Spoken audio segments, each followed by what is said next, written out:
My name is Margaret Simmons. I'm 72 and have lived alone in the same Brooklyn brownstone for almost 30 years. That morning, I sat by the window at my kitchen table, wrapping the birthday present I had made for my granddaughter Sophie. It was a slow and careful process. My hands aren't what they used to be. The arthritis in my fingers has made even simple knots feel like small mountains, but the ribbon still curled nicely under the edge of the scissors. Inside the box were two small dolls I had knitted by hand. One was meant to look like Sophie in a little white dress, and the other like her fiancé Jason in a navy suit. They weren't perfect, but they were full of intention. I'd started them 3 weeks ago after she posted the engagement photos online. No one asked me to. No one even mentioned the party until the details were already set. Ryan, my son, sent me a text that said simply, "Sunday at 2, bring something light if you want." It wasn't really an invitation, more like an expectation. I was expected to show up, expected to smile, expected to fade into the background without needing much in return. Still, I wanted Sophie to know I'd thought of her, so I sewed the stitches carefully even when my knuckles stiffened halfway through. In the center of Sophie's doll, right behind a layer of padded yarn, I tucked a diamond. It wasn't a big stone, just a quiet heirloom. It had belonged to my grandmother, passed down to me on my wedding day, and reset by my late husband for our 50th anniversary. Sophie had admired it once offhandedly during a Thanksgiving dinner 5 years ago. I remember her saying it was delicate and timeless. That's what I hoped the gift would feel like. Something quiet, personal, a reflection of where she came from.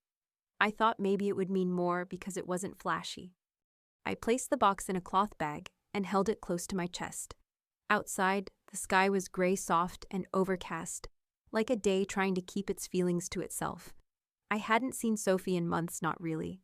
The last time we spoke, she had nodded politely and checked her phone halfway through. Still, I told myself it was fine. This was how families work now. Busy lives, brief messages, and moments squeezed between calendar reminders. The cab arrived right on time. I stepped in, resting the gift gently in my lap, and whispered the address to the driver. As we pulled away, I caught my reflection in the rearview mirror. I looked tidy, composed. But there was something hollow in my eyes that I hadn't noticed before. I looked down at the box again, fingers grazing the corner. I hoped maybe foolishly that she would see the care in it, that she would understand even if just for a moment that I was still here, still loving her in the only way I knew how. The party was already in full swing when I arrived. Laughter spilled out onto the front steps, polished shoes, clicking over the stone as waiters moved swiftly through the crowd inside. I rang the bell out of habit, even though the door was already propped open with a velvet rope stanchion. Ryan saw me first, though. He didn't move toward me. He stayed near the kitchen talking to someone in a slate gray suit and raised a hand vaguely when our eyes met. No smile, no warmth, just acknowledgement. I stepped further in, adjusting the gift bag in my hands. The house was lovely, all clean whites and sharp corners, filled with the sort of people who leaned in too far when they spoke and glanced around the room while you answered. I didn't recognize many of them. I wasn't meant to. Vanessa approached after a moment, perfectly composed in a linen jumpsuit that probably cost more than my entire monthly pension. She air-kissed the space near my cheek and complimented my brooch with a smile that didn't touch her eyes. It was the kind of practiced politeness that left no room for anything deeper. I told her the gift was handmade. She tilted her head and nodded, not really listening. Someone called her name from across the room, and she excused herself without asking how I'd been. Sophie was the last to greet me. She walked in from the sunroom, tall and glowing in her silk dress, her arm looped loosely through Jason's. She glanced down at the gift bag and smiled the way one might at a well-meaning neighbor. It was kind enough, but distant. She said I looked well. I said happy birthday, and her eyes flicked toward the table already stacked with gifts in glossy paper and shiny ribbons. I offered mine quietly, told her I'd made it myself, and her mouth twitched in a way that made me feel like I had stepped wrong in a dance no one had invited me to. Jason didn't say much, just nodded politely. He looked past me the way you do when someone holds up a drink menu you've already memorized. I suppose I was invisible to him, maybe even to her when she was around him. I moved toward the corner of the room where the older guests had gathered. A few women smiled, some whispered hellos. Most of them were neighbors or friends of Vanessa's family. I didn't belong to any of the circles here, I was a placeholder, a name on a list that couldn't be crossed off without someone asking why. Ryan passed by at one point, refilling his drink. I asked how work was going. He gave a vague answer about deadlines, then checked his phone before I finished my next sentence. I didn't try again. Later, I saw Vanessa standing by the fireplace, laughing with a group of women. Her laughter was light and practiced, the kind that lands just softly enough to be admired but not remembered. She looked up at one point and saw me watching. She smiled again, that same distant smile. I returned it even though something in my chest pinched. Sophie never opened the gift during the first hour. It sat near the bottom of the pile, small and wrapped in reused ribbon. I stood for a while near the back doors, pretending to admire the garden. My feet ached. I had brought my nicest flats, but they were still old. Everything I had on was old. That was the rhythm of it all. Me arriving quietly, them offering niceties. Me standing on the edges of my own family's life, like a guest who had overstayed her welcome before she'd even been fully seen. There was no anger in it.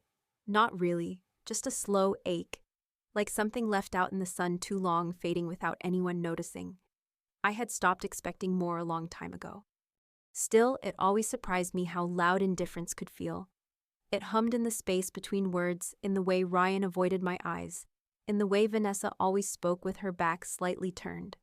And Sophie, once my little shadow, now more interested in curated impressions than in where she came from. I had raised a family, cooked meals, scrubbed floors, paid for braces and ballet classes. I had held Ryan through chickenpox and heartbreak. I had loaned him money for their first apartment. And now I was someone to be politely managed. I didn't cry, not then. But something settled in me that afternoon, low and solid, like a truth finally allowed to sit down. I was not part of their world anymore. I had become a relic, something they displayed when needed, then gently boxed away. The clink of a spoon against a champagne flute pulled everyone's attention toward the center of the room. Vanessa smiled with practiced ease and gestured toward the gift table, suggesting Sophie begin opening her presents. Sophie straightened, tucked her hair behind one ear, and walked toward the pile like a woman preparing for a toast in her own honor.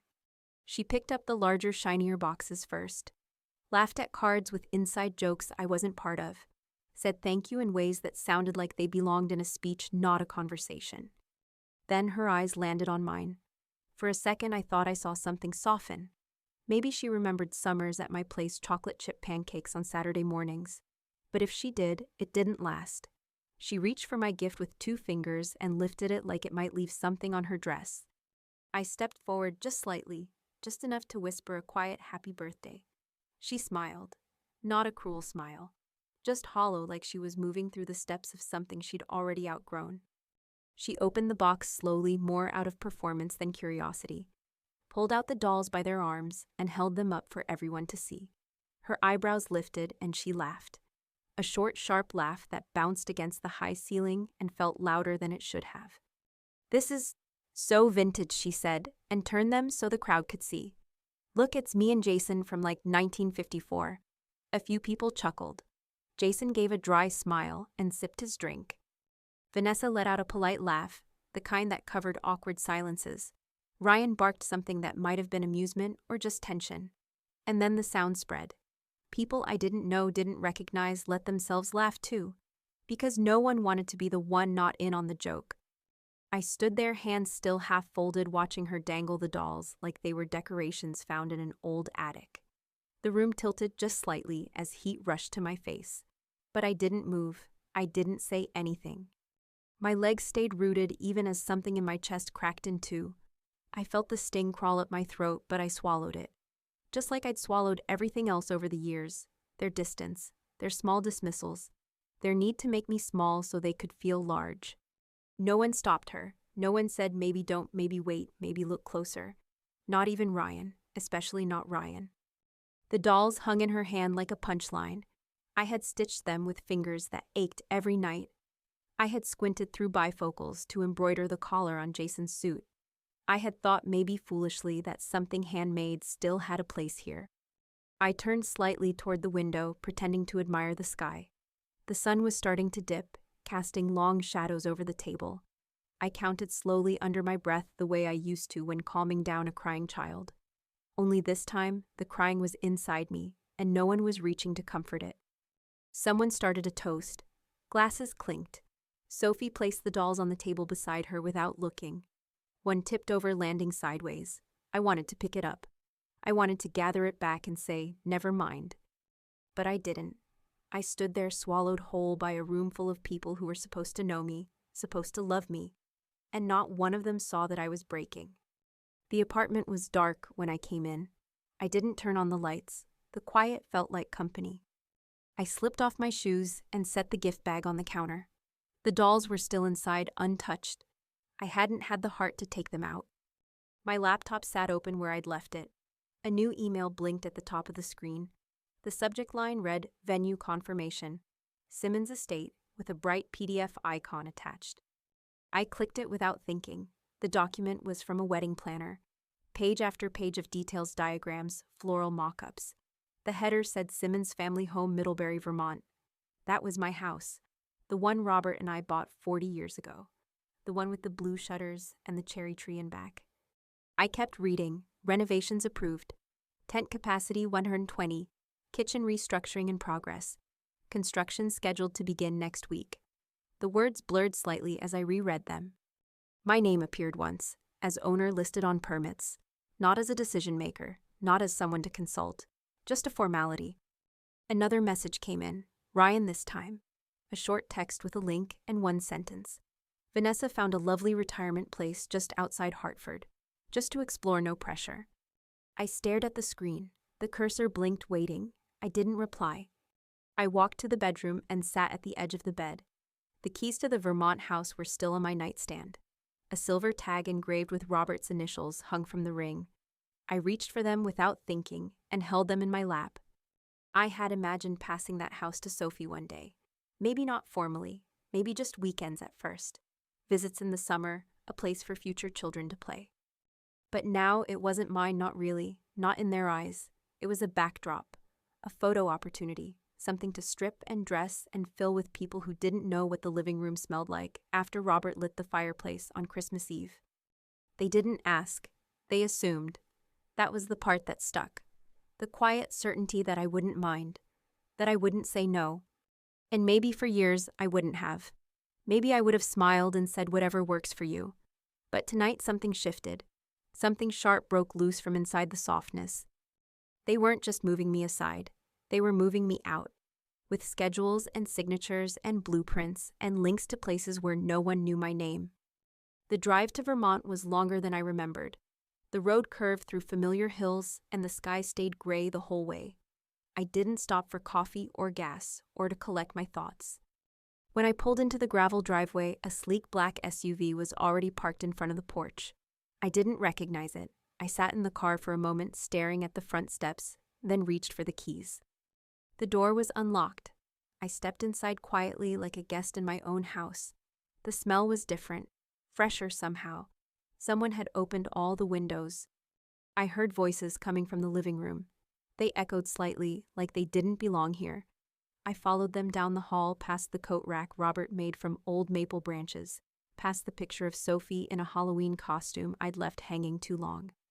In the great room, Sophie was sitting on the arm of the couch, holding a vision board covered in swatches. Vanessa stood nearby, talking to a woman in heels too high for wood floors. The woman pointed toward the fireplace, gesturing like she owned it. They were mid-sentence when I walked in. None of them looked surprised. Sophie smiled like she'd expected me eventually. Vanessa said something about minor adjustments. I looked at the wall where Robert's books had once lined the shelves. They were gone. In their place were paint samples and a sketch of a custom bar cart. My photograph from the mantel was missing. I placed my purse on the granite counter. The sound echoed. The conversation stopped. I asked who approved the renovations. No one answered right away. Sophie stepped forward and reminded me of a conversation we'd had at Christmas. She said I'd given them permission. I said I gave them use of the house. I didn't approve demolition. The designer laughed gently, said it wasn't demolition, it was modernization.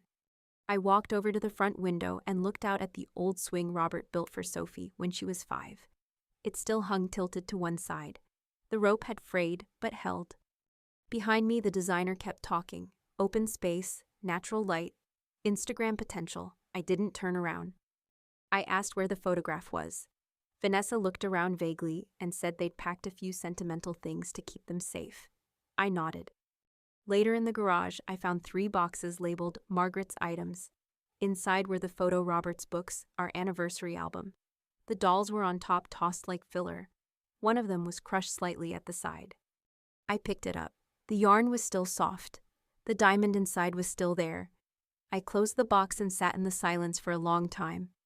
I wasn't confused anymore. I wasn't waiting to be seen. They had shown me exactly where I stood. And for the first time I saw it too. I called Marcus the next morning. He had been Robert's attorney for years and hadn't changed his number. When he heard my voice, he said my name like a question, quiet and careful. We met at a small cafe tucked behind a bookstore on 14th. He looked older, more gray at the temples, but his eyes were still sharp. I told him everything. The party, the house, the plans I wasn't asked to approve. I watched his face shift from polite concern to real alarm. He asked if I had noticed anything strange with my accounts. I had. 3 failed logins last week. Notifications from the bank I almost ignored. I showed him the emails, and he frowned. He said this wasn't just disrespect. It was a move. One meant to corner me. I nodded. I had felt it too. He helped me set up new security on all my accounts. We contacted the bank, changed passwords, and flagged all unfamiliar activity. I called the title office to confirm the house was still in my name. It was. Robert had insisted on that. Marcus smiled when I told him and said Robert had been wise. I sat across from him with my hands folded and asked what came next. He said I had 2 choices: wait and be swept away, or move before they knew what I was doing. I knew my answer before he finished. That evening, I went home and gathered every document I had: birth certificates, insurance papers, the deed to the house. I laid them out on the kitchen table and looked at them like they were puzzle pieces. My life in forms and signatures. I saw it clearly now. They weren't trying to include me. They were trying to replace me. And I wasn't going to let them. Not quietly, not this time. Ryan showed up at my apartment just after 7. He didn't knock politely or wait in the hallway. He pushed the door open like it was still his chest-tight voice already rising. "You sold the house." His words dropped heavy and fast like an accusation he'd been rehearsing. I nodded and asked if he wanted coffee. He didn't answer. He was too busy pacing across my rug, shaking his head like that would undo the paperwork. "Do you have any idea what you've done?"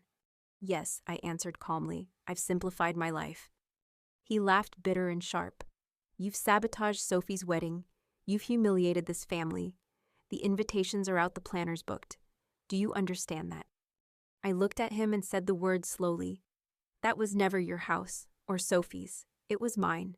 And I don't owe anyone the right to it." He stopped pacing, stared at me like he didn't recognize who I was. "This isn't about real estate. This is about control. You've always needed to hold the power." I didn't flinch. "No, this is about respect. And the lack of it. You didn't ask. You assumed." He opened his mouth again, but I kept going. "You held meetings without me. You looked at retirement homes behind my back. You tried logging into my accounts. This isn't a misunderstanding. It's a pattern." He dropped into the chair by the window. His shoulders slumped. "I'm in trouble, Mom. The investment went under. The creditors are circling." "I know," I said. "Tyler told me. And you thought the house would save you. That you could quietly move me aside, call it concern, and use what was never yours to fix what you broke."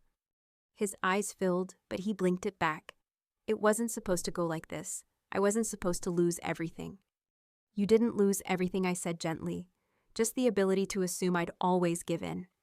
He looked at me quiet now. "Who did you sell it to?" "A young couple. She's a tech consultant. He's an architect. Turns out he was mentored by your father years ago, back when Robert used to volunteer at the college." He stared down at the floor. That house was our family's legacy. "No," I said. "That house was Robert's and mine. The legacy was how we treated people, and that I'm afraid was already broken." He stood slowly, hands in his pockets. "I hope you know what you've done." I smiled just a little. "I do. I saved what was left of myself." Sophie called me late in the afternoon. Her voice was thin, like it had been wrung out and left to dry. She said the wedding was off. Logan had ended it 2 weeks after the sale went through. His family pulled their support. The pressure was too much. I listened without interrupting. She didn't cry, not loudly, but her pauses were longer than usual. She asked if we could meet. We sat in a quiet cafe near the park. Her eyes were swollen and her hands trembled when she picked up her cup. She told me she hadn't been sleeping. I waited until she finished her coffee. Then I asked if she ever looked inside the doll, the one I made for her birthday. She blinked confused, said she thought she had thrown it away. I told her there was something hidden inside, something she never saw. I watched the words land, not like a blow, but like a slow unfolding. She asked what it was, her voice no louder than a whisper. I told her, a diamond, my grandmother's, reset by her grandfather on our 50th anniversary. I'd sewn it into the heart of the doll. She looked away, lips pressed tight. She hadn't known. She never even thought to check. That was the point, I said softly. Sometimes we miss what matters because we're too busy trying to impress the wrong people. She nodded once, just once. Her shoulders sagged with something heavier than sadness. And I knew she finally saw what I had seen all along. Sophie called me late in the afternoon. Her voice was thin, like it had been wrung out and left to dry. She said the wedding was off. Logan had ended it 2 weeks after the sale went through. His family pulled their support. The pressure was too much. I listened without interrupting. She didn't cry, not loudly, but her pauses were longer than usual. She asked if we could meet. We sat in a quiet cafe near the park. Her eyes were swollen and her hands trembled when she picked up her cup. She told me she hadn't been sleeping. I waited until she finished her coffee. Then I asked if she ever looked inside the doll, the one I made for her birthday. She blinked confused, said she thought she had thrown it away. I told her there was something hidden inside, something she never saw. I watched the words land, not like a blow, but like a slow unfolding. She asked what it was, her voice no louder than a whisper. I told her, a diamond, my grandmother's, reset by her grandfather on our 50th anniversary. I'd sewn it into the heart of the doll. She looked away, lips pressed tight. She hadn't known. She never even thought to check. That was the point, I said softly. Sometimes we miss what matters because we're too busy trying to impress the wrong people. She nodded once, just once. Her shoulders sagged with something heavier than sadness. And I knew she finally saw what I had seen all along. The move to Boston happened quietly. No big announcements, no housewarming party. My new place was small, tucked into a quiet brick building near the river. The furniture was modern, nothing inherited, nothing heavy. It felt clean. There were no ocean sounds outside my window now, just the occasional streetcar and the hum of the city rolling by. But it suited me. A week after I settled in, Logan came by with takeout and a bottle of wine. He'd always liked roast chicken. I let him pick the movie, even though we mostly just talked. He asked how I was, not what I was doing or what I needed to sign, just how I was. That mattered more than I could say. I told him the place was quiet, peaceful in a way the beach house hadn't been for years. He looked around and said it suited me. He said he had something to show me, 2 photos framed. One was of the beach house at sunset. The other was a shot of me and Robert on the porch, coffee mugs in hand. I didn't remember the photo being taken, but there we were, smiling like we knew the world was still whole. He said he found it in an old family album, said it felt like something that should be with me. I didn't say much, just nodded and thanked him. A few days later, Sophie came by. She knocked softly, like she wasn't sure she should be there. I opened the door and saw the dolls in her hands. She stepped inside and didn't say anything for a minute. Then she handed me a small velvet pouch. Inside was the diamond reset in a silver pendant. She said she couldn't keep it, not now, but she needed me to know she found it and she finally understood what it meant. I told her it wasn't about who deserves what. It never was. It was a gift. She sat at my kitchen table and watched me place the pendant in a small dish beside the sink. It caught the light. Nothing flashy, just steady and real. We didn't rehash everything. We didn't need to. Some things had been said and some things had been seen. That was enough. Before she left, she asked if we could do coffee again. No occasion, just time. I said yes. After she was gone, I sat by the window and watched the city settle into dusk. Lights flicked on across the river. A new kind of quiet filled the room. Not the silence of being left out, not the hush of being erased, but the stillness that comes after a storm has passed. I touched the edge of the pendant and thought of Robert, of how he would have handled all this, of how proud he would have been that I finally stopped waiting to be included and started choosing myself. Not everything could be fixed, but some things could be faced, and sometimes that was enough. The beach house was gone, the plans they made without me had crumbled, but I was still here. Not as the grandmother who gave too much, or the woman they politely managed, but as Margaret, whole, settled, real. Sometimes I still think about that afternoon in the great room, the way they looked at me like I was already gone, like I was furniture they hadn't decided what to do with yet. But the anger is gone now. What's left is a kind of truth, not the bitter kind, the kind that steadies you. I see it all more clearly now, the moments I ignored, the silences I filled with excuses, the things I let slide because I wanted peace more than I wanted respect. I don't regret the years I gave. I only regret how long it took me to understand what I was giving up, and how little they saw it. But now I know, when someone shows you who they think you are, believe them. Some things once seen can't be unseen. Have you ever felt invisible to the people you gave everything to? Not just forgotten, but erased. If you have, I want you to know something. You are still here, and you are still whole.